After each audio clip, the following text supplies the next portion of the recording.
I'm from a small, rural town in northwest Tennessee, Union City, a place where the cornfields stretch further than the eyes can see and the roads remember more than they ever say out loud.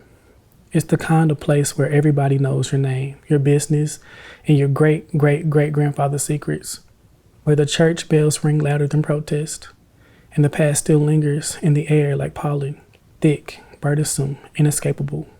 When I was a kid, my grandfather sat me down one summer evening. He told me a story I'd never been able to shake. The story goes like this. One evening, a black man named George Smith was having an affair with a white school teacher. Her husband came home unexpectedly and caught them. In a panic, Smith jumped out the window and fled.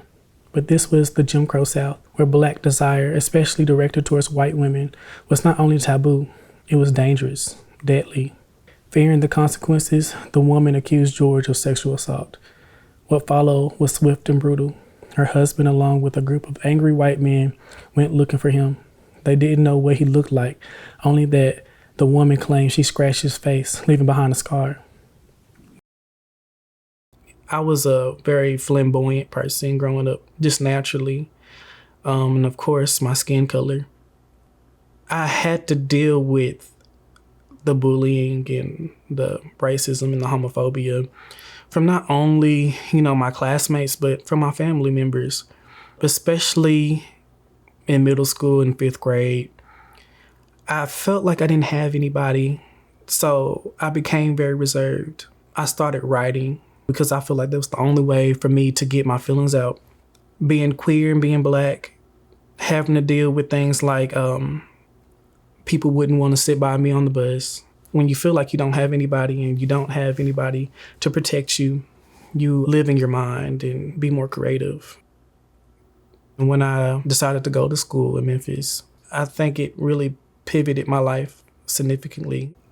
I decided to study journalism and communications. It made me appreciate and find more of a self-love for myself. It allowed me to meet so many people and to discover so many different communities and to get their perspectives. Even if I'm not here, Memphis will always be a home because it's a great city with great people in it. And we just get a bad rap. I think it would be very ignorant and dishonest of me to say that Memphis don't have a crime problem, but that's just a symptom of a bigger issue, poverty and military occupation. I think it has to do with anti-Blackness. As a journalist, I have spoke to the mayor of Elaine, Arkansas. She said something that was so profound that it kind of changed my outlook on everything. She said, poverty is profitable. The real war is it's a class war. In the South, environmental racism has affected these in our communities for generations. South Memphis has always been a place where big companies come and for decades has caused havoc on the community.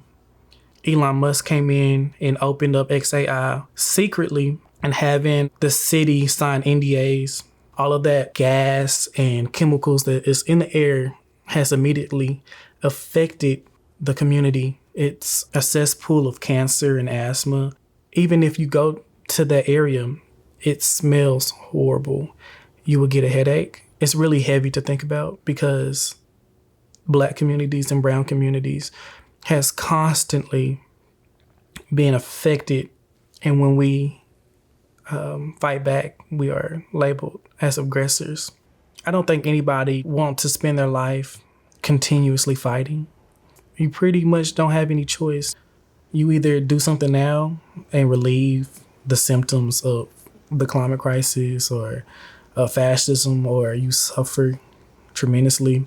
And queer people, Black and brown people will be the first ones and experience the brunt of that violence.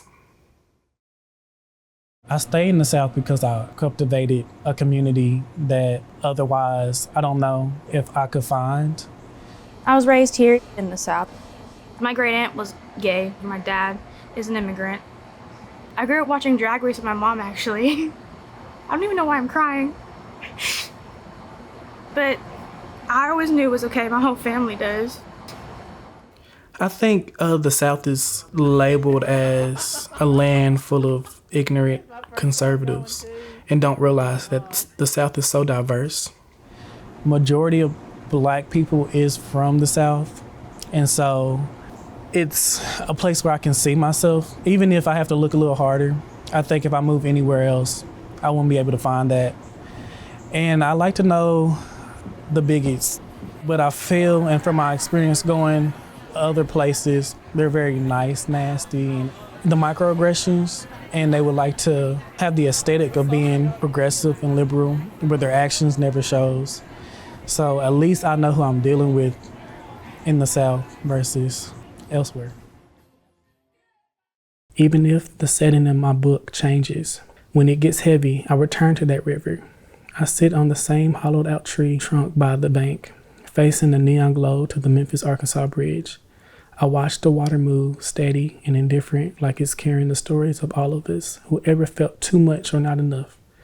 Occasionally, I wonder if that river remembers George Smith, if it remembers the ships that imported my ancestors, if it remembers me, if it's tired of witnessing all this grief, or if it's learned to hold it like I have. Flickering in the darkness, the bridge lights reflect off my current like a promise that even here, in a place thick with history and contradiction, life flows forward, and so do I.